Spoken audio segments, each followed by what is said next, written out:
Merhabalar, kanalıma hoş geldiniz. Bugün sizinle Amerikan Cooki, bir diğer adıyla da Starbucks kurabiyesi tarifi paylaşacağım.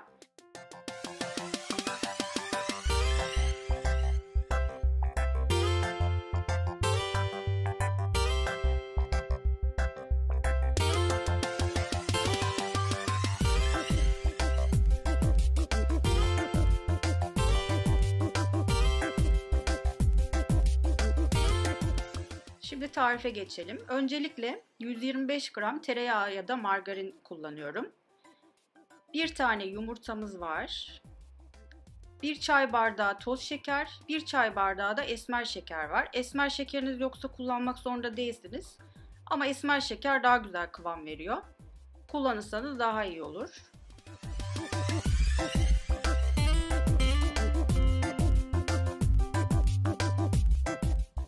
Şimdi de bir tatlı kaşığı nişasta ekliyorum. Bunları güzelce macun kıvamına gelene kadar karıştıracağım. Daha sonra diğer malzemelerini eklemeye başlayacağız yavaş yavaş.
Malzemelerimiz güzelce karıştıktan sonra şimdi yavaş yavaş ununu eklemeye başlıyorum. Bu malzemeye 4 tane çay bardağı un gitti. Biraz kontrollü eklememiz gerekiyor. Çok katı yapmamamız gerekiyor çünkü.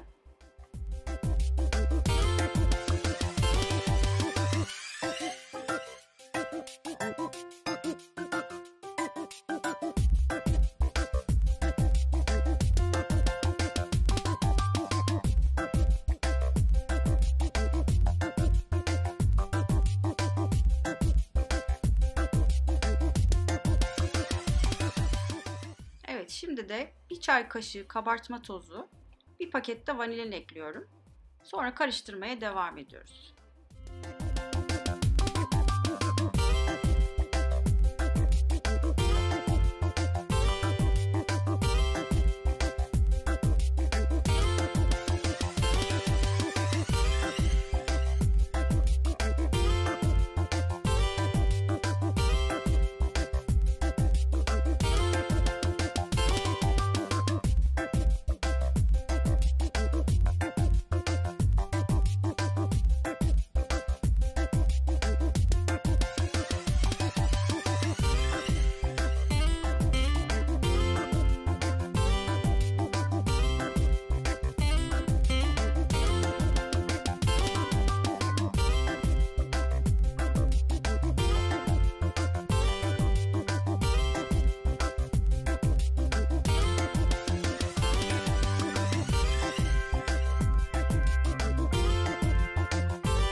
Yoğurma işlemimiz bitti. Şimdi bir çay bardağı damla çikolatamız var.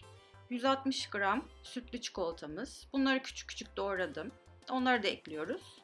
Daha sonra da bir çay bardağı cevizimiz var. Onu da ekledikten sonra güzelce karıştıracağım.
Şimdi cevizden biraz büyük parçalar alıp tepsiye diziyorum. Bunu 1 saat buzdolabında bekletmemiz gerekiyor.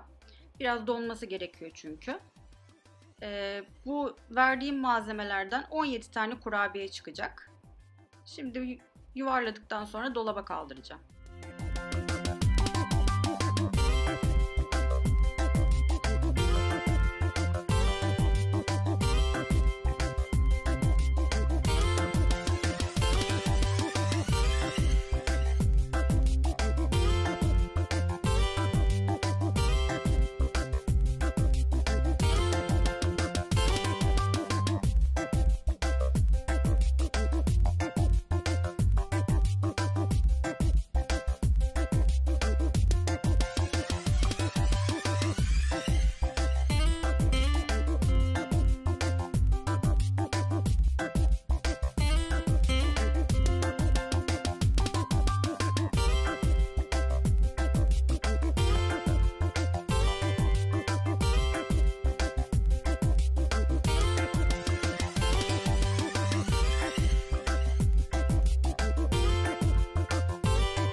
Kurabiyelerimiz sertleşti. Şimdi tepsiye koyuyorum.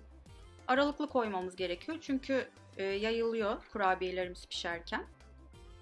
175 derecede önceden ısıtılmış fırında tam 20 dakika pişirmemiz gerekiyor. Eğer çok fazla pişirirsek kurabiyelerimiz piştikten sonra çok sertleşiyor. Yenmeyecek bir kıvam alıyor. Onun için pişirme derecesi çok önemli.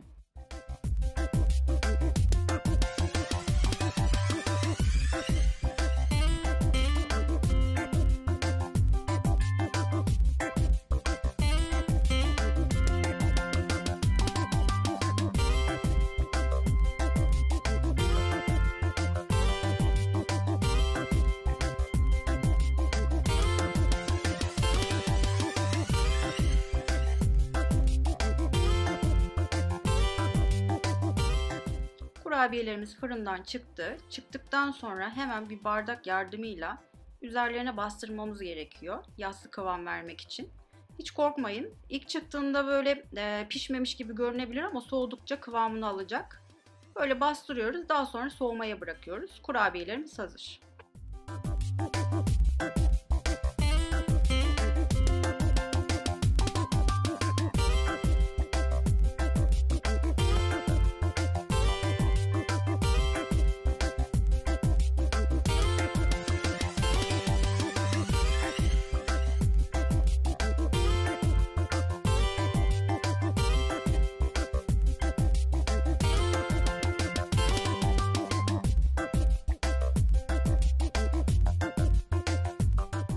Kurabiyelerimiz hazırlar. Çok güzel oldular. Hatta dışarıda yediğimiz kurabiyelerden kat kat lezzetli oldu diyebilirim. Bir sonraki tarifte görüşmek üzere. Lütfen kanalıma abone olmayı unutmayın. Hoşça kalın.